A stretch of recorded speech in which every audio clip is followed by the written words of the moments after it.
fascinated by listening to what Wills was saying at the end of his presentation, because it's antithetical to everything I believe in terms of comics. No, and I respect the technology there, his technique and all that, but it's so much of the way I think about comics is the insight from the inside out as opposed to from the outside in.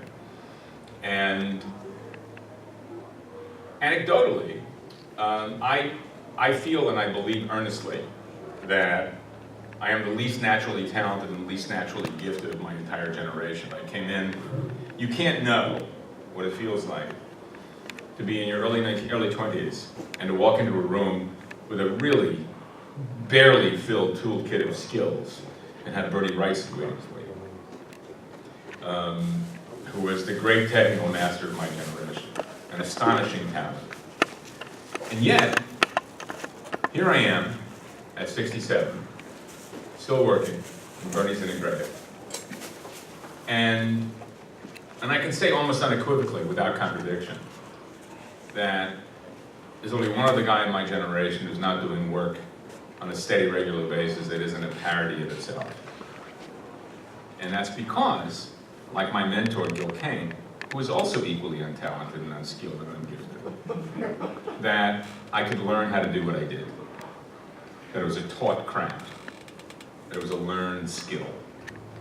And that talent, as Nietzsche said, is conviction. And I was a truly talent-free individual when I became a working professional in the 1970s.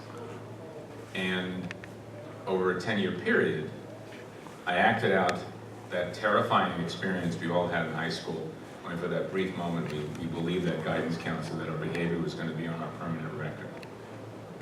Remember that? Remember when you at that moment when you believed that, and then you realized, and then you get out of high school, you just, what? There is no such thing as a permanent record.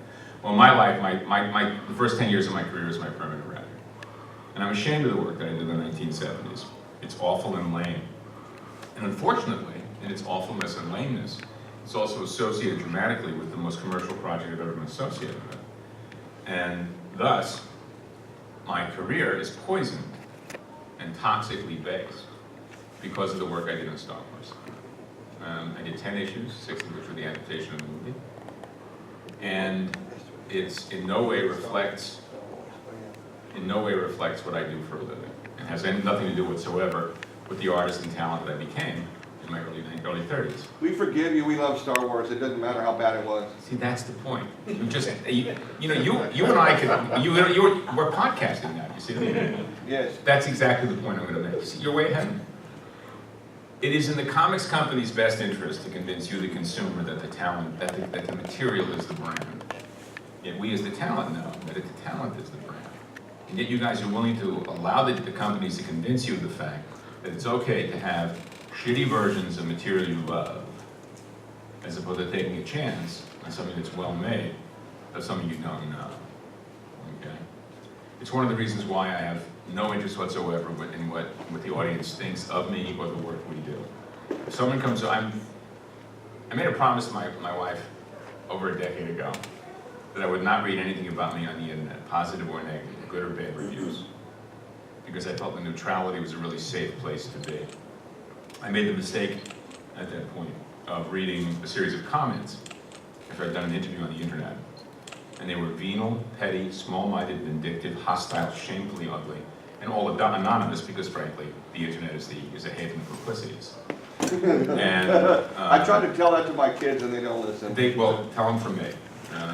Well, 2 of them are right here. 2 of them. It is a realm of cowards who hide behind the barricade of a keyboard. There you go. And in face-to-face conflict, they are chicken shits. They fall over and fade like a prison bitch. I could be wrong, but not likely. At any rate, I told this to my wife because I'm a deeply sentimental crybaby and a big baby besides. And her reaction to my feelings were, "You never listen to me. Why do you listen to those assholes?" And I thought it was a really valid point. And I said, okay, I'm good, I can do that. So I made a promise not to do this. So last year, when I was attacked, mercilessly I might add, by my side of the political line, ironically enough, for doing work that was perceived to fit into a narrative which had no resemblance to the actual narrative. I was only aware of it in the most peripheral way. By the ghouls who felt it necessary to tell me this. You know, it's like, a friend of mine always says that comic book fans will always tell you the truth as long as it's unpleasant. And the other was a series of bullet points put together for me by my editor who felt I should know these things, and that was okay. My wife was really pissed at my editor for about a month. She finally forgave him. But, so the truth is I'm very neutral. If someone tells me how much they love my stuff, I'm grateful, because it's a polite thing to do. But the truth is that I also, when they tell me that, in the back of my mind, I have to remember that they also like stuff that I hold in complete contempt. You know? And it puts a nice balance in a nice neutral place for me in that way. So yeah, I'm a learned guy. I mean, I'm not a natural guy.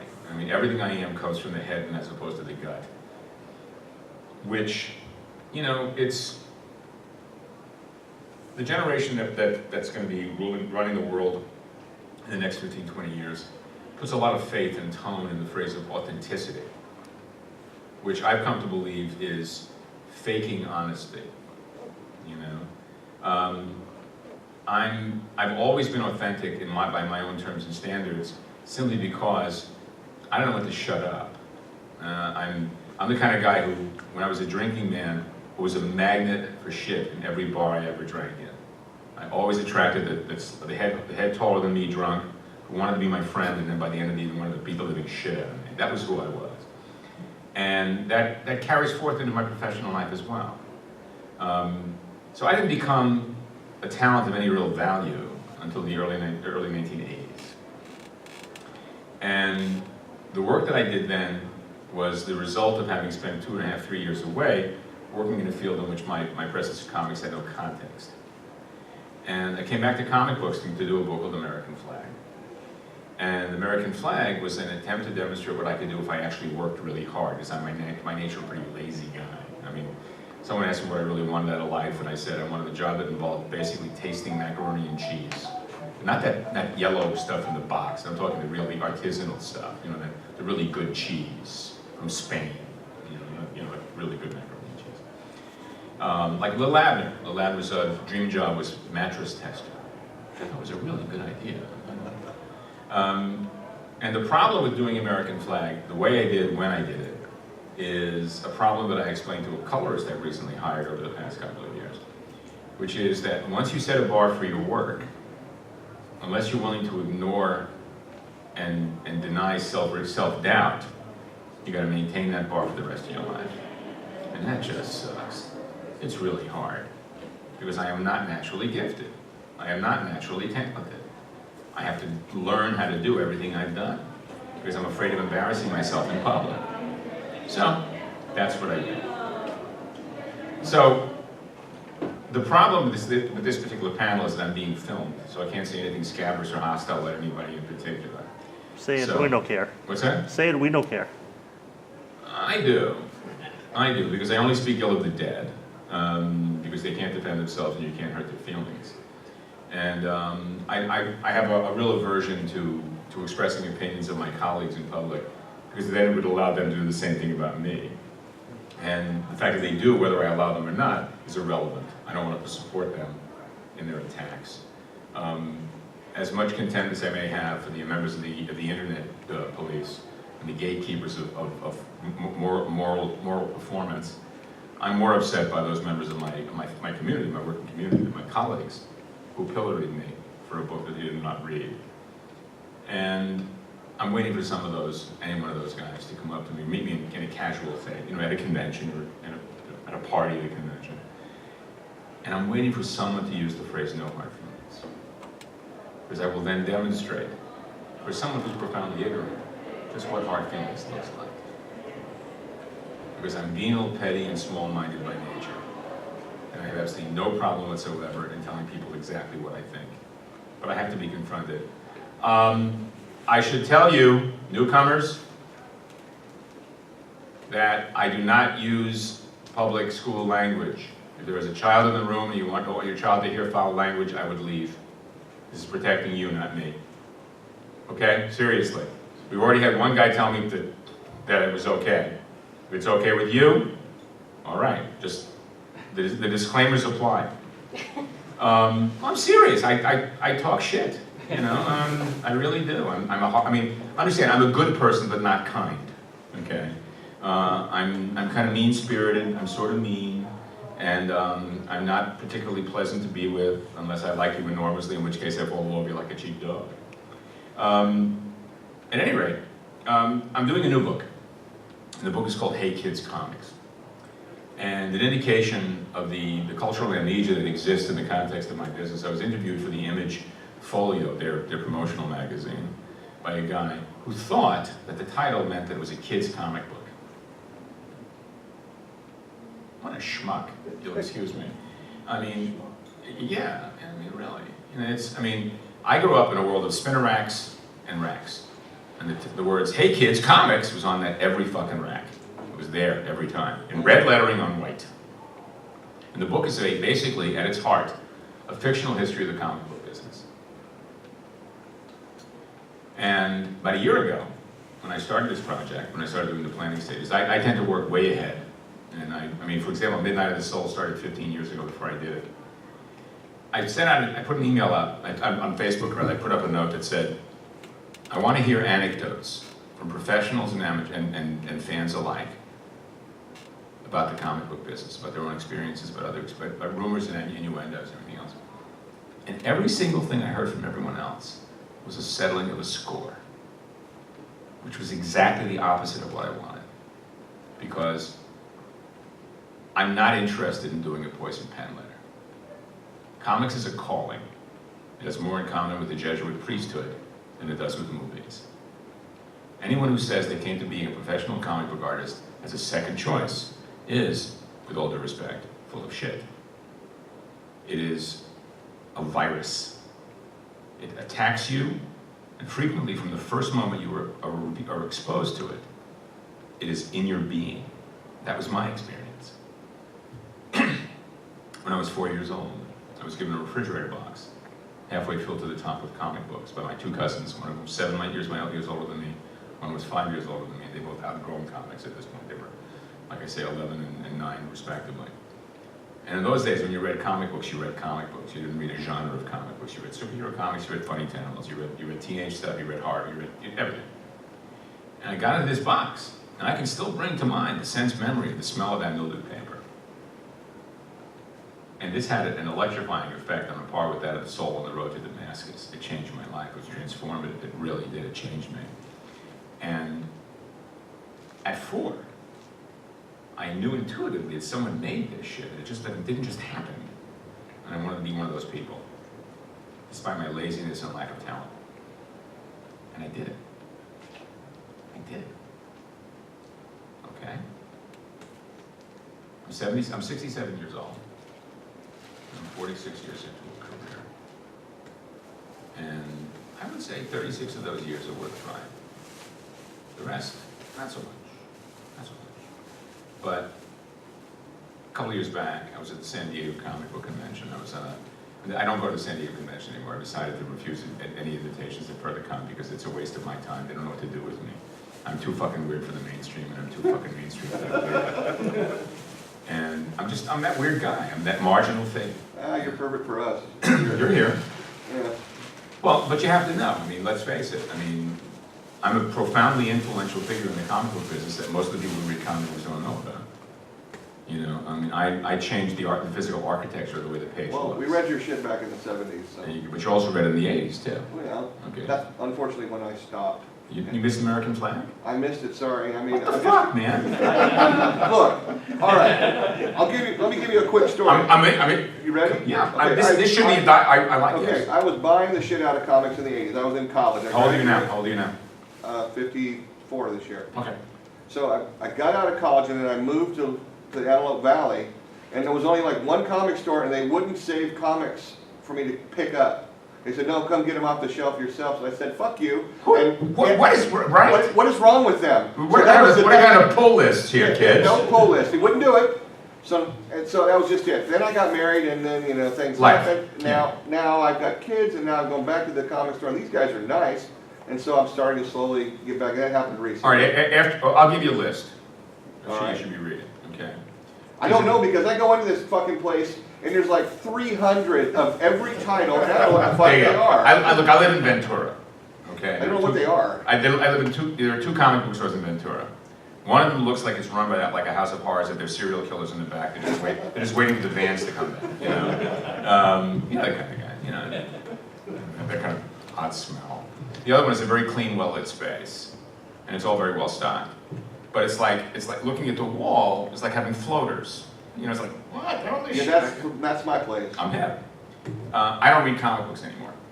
A, because there's too much choice. It's like, if I go to the store and I want white socks, I don't need a choice of white socks. Right. One white sock is good, you know? It's a tyranny of choice, okay? There's too many comic books out there, and for the most part, they're not about anything I care about, you know? For me, I'm a crossword puzzle guy. That's what I do. I do the New York Times crossword puzzle Thursday through Sunday. Monday, Tuesday, Wednesdays for bullshit. It's like the TV Guide puzzle for people who are slightly smarter than TV Guide readers. It's not really worth the time. But Thursday is like Sunday, Friday is tough, Saturday is the toughest. And I'm proud to say that I've finished the Saturday puzzle in one sitting at least 3 times a month. It's good. It's good. Yeah. I'm an architect. Saturday's a tough one. Yeah.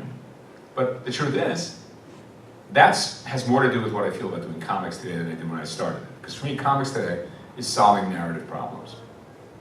Listening to what Wills was talking about, I realized what he's talking about is inking and drawing, which for me is the least interesting aspect of comics. It's the finish you do to all the preparation you spend, all the time you spend building toward the idea. Now, if the only work of mine that you're familiar with is the 70s, you haven't seen what happened when I actually developed my attitude problem that has sustained me to today.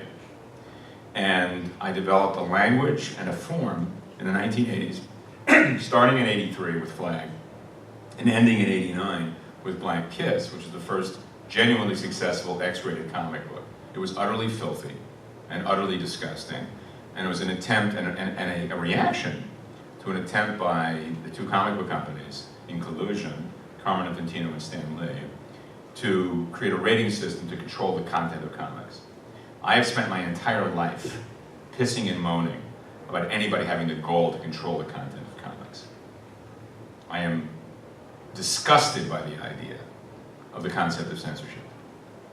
Recently, one of the minor comic book companies was going to publish a right-wing comic book. And apparently, there were people on my side of the aisle, the left wing, did what they could to stop them from publishing this. Who the fuck do they think they are to stop a bunch of crypto-fascists to publish whatever they fucking want? That's what America is. Right. I live in a plural society, but I lived in a plural society. It's kind of exciting, but not in a fun way, to be living at a time where the collapse of the Republic is going on. You know, and the Republic is collapsing on both sides. You got Eloy on one side and Morlocks on the other. These motherfuckers. But I say that with love. So my stuff in the 80s was really sort of defined a new way of telling a story visually. The idea of coming up with visual tropes for narrative language, for literary language. And that's what interests me the most about the work I do in comics. Drawing is fine, but it's a service that's used to support the narrative. Okay? We are in a time right now in comics where the alpha is the writer, which is so fucking ridiculous as to just blind comprehension. It is insane. Well, that was Stan Lee, too. No, but Stan, see, I'm not one of those guys who thinks that Jack did everything. I believe that what Stan and Jack were a profound sense of synergy at the right time in the right place. And I believe, earnestly, that there are 3 schools of storytelling in comics. That comics as we know them were invented by Will Eisner. Not in the spirit, but in the work that he did editing and packaging material for Quality and for Jerry Iger. And that amuses a lot of people because they know that I loathe Will Eisner personally. He hated me, I didn't like him much either. We were not friends. And the second school of comic book storytelling is Harvey Kurtzman, who introduces a level of detachment and journalism to comics in the war books that he did for EC Comics. The third is Kirby Lee. And what Kirby Lee did was eliminate movement and delineate impact. And what's happened today is that comic books, for the most part, are people attempting to use Eisner technique to achieve Kirby Lee goals, which demonstrates the fact that they have no idea what visual narrative looks like, feels like, or sounds like. Okay? Most writers in comic books haven't the slightest idea of how small the page is. From a technical perspective, comic books is a medium in which space represents time.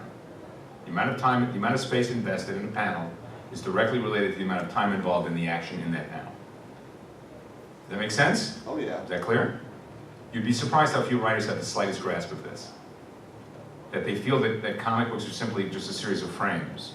No, I mean, you look at a comic book and it has 6 frames on it, and you spend a minute reading and looking at it. And then you look at one that's a double page, single scene, and you spend 5 minutes looking at it, if it's done well. But that's also just jerking off. Well, It really is. I mean, all those double page spreads, my mentor it was... is, but I mean, but they're just so. If they're done well, they come out at you. Yeah, but you're a cheap date. Well, By the way, I'm really grateful you're here. You're an absolutely perfect sounding board. I mean, you really are, because you're both new and old. Yes. You know. So what you have in comics today is a medium that is writer alpha directed for a number of reasons. One, the 90s. The 90s comics were so completely non-linear and non-literary. They were completely visual. I found artwork of mine from the mid-90s that I'd done for a book called Power and Glory, which is a parody of the then popular superhero franchises that were coming out of comics. And someone was looking at it, some kid, some guy, you know, his teens. And one of the things I did on the page were trading cards that were literally embedded in the story. You know, famous genetic scientists, you know, things like that. And he had no idea what the joke, he didn't get the joke, because he wasn't around in the mid-90s, when all comic books were associated with trading cards, when Topps and front, whatever, Top Deck or whatever it was, were doing these trading card comics, and comics were trading cards in those days. They had no real narrative value. The second reason is, with all due respect, people don't read with the same discernment they read 10 years ago, 20 years ago. If I see one more grown man or woman reading a children's books like Harry Potter or the Magpie Mockingbird shit on an airplane, I will do what Mao suggested and reach for my fucking gun. It's children's books, for Christ's sake. They are not meant for grown-ups. They're about fucking teenage wizards. You're not 11. Stop. Okay, yeah. Third, and most importantly, it is in the best interests of the management and representation classes to identify the writer as a creative product of the material, and that the artist is perceived as an unfortunately necessary adjunct of the writer's creative process, because those management and representation types can understand the concept of writing. They can feel the experience. They have no grasp of the shamanistic nature of what happens between the script, which is a template, and the artwork.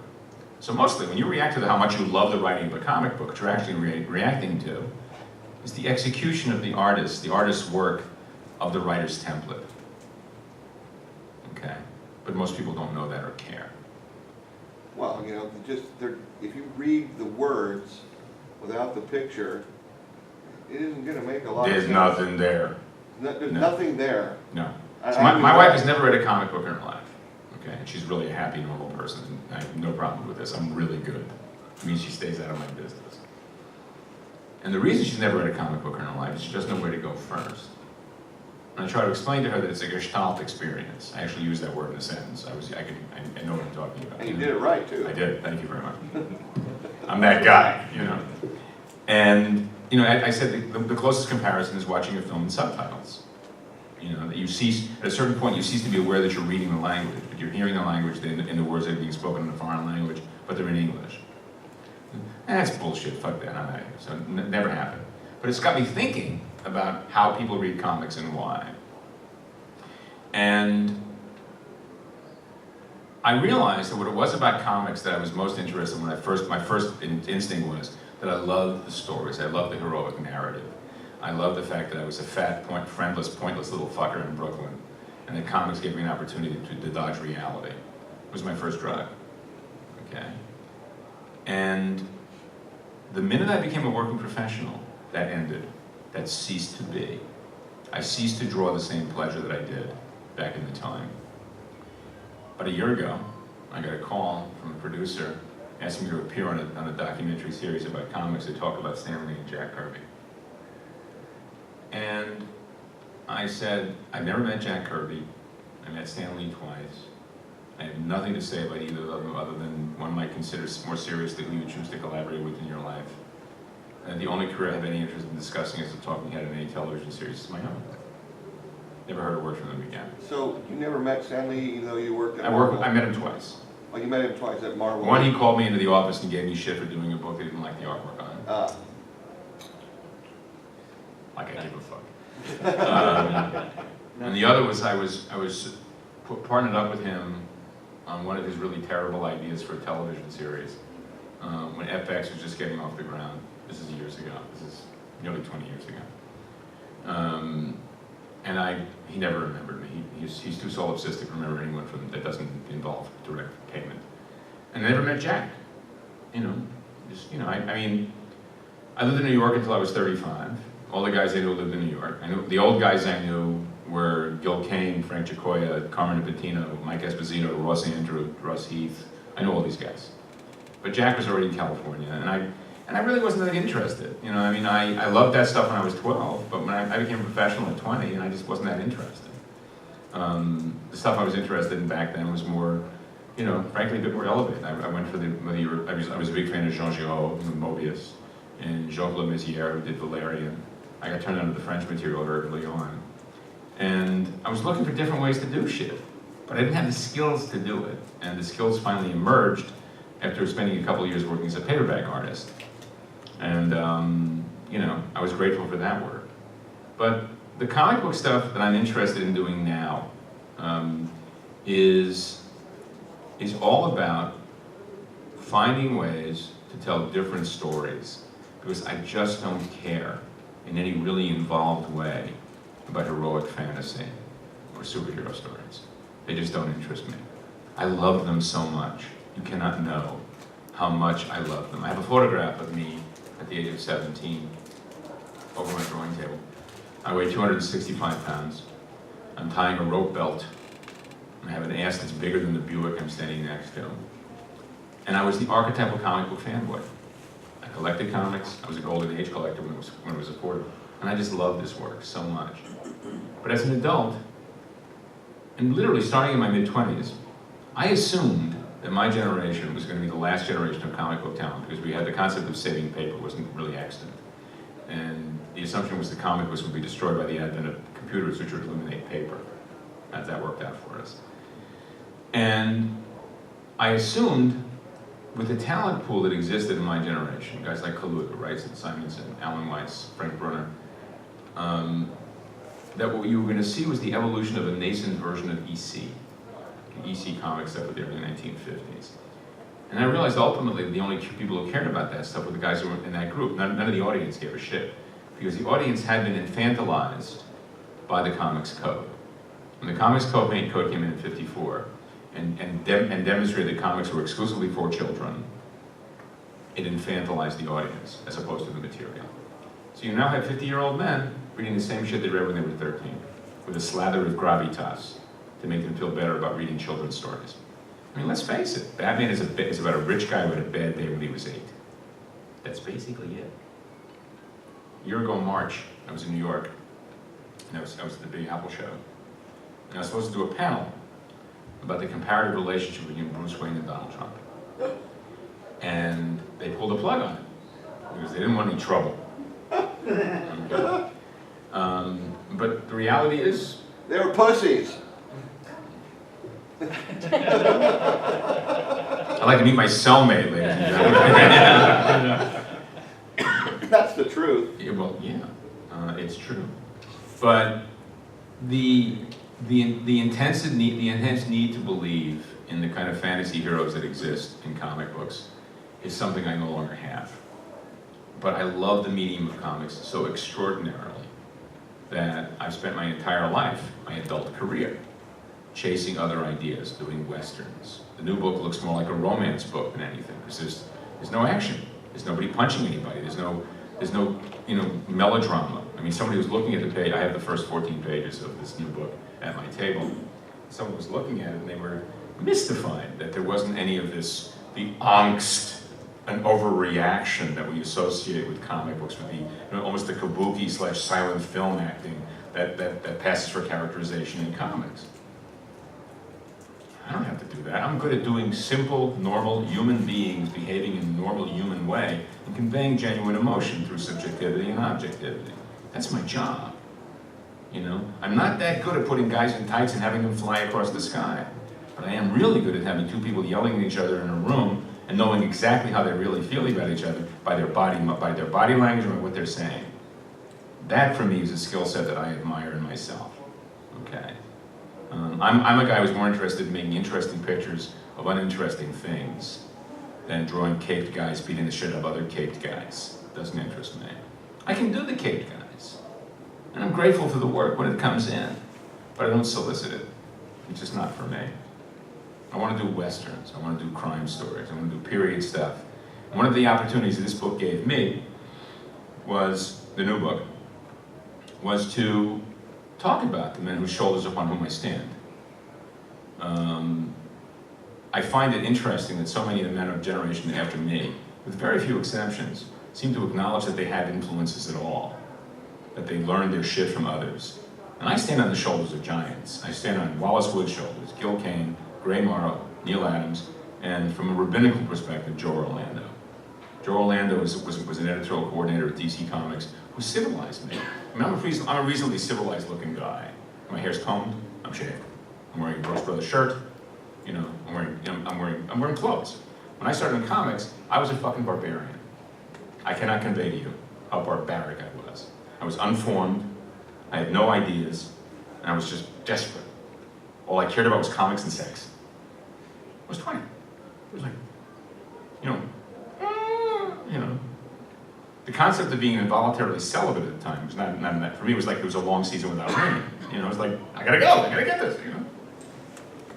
And Orlando, you know, like this mix, shape me.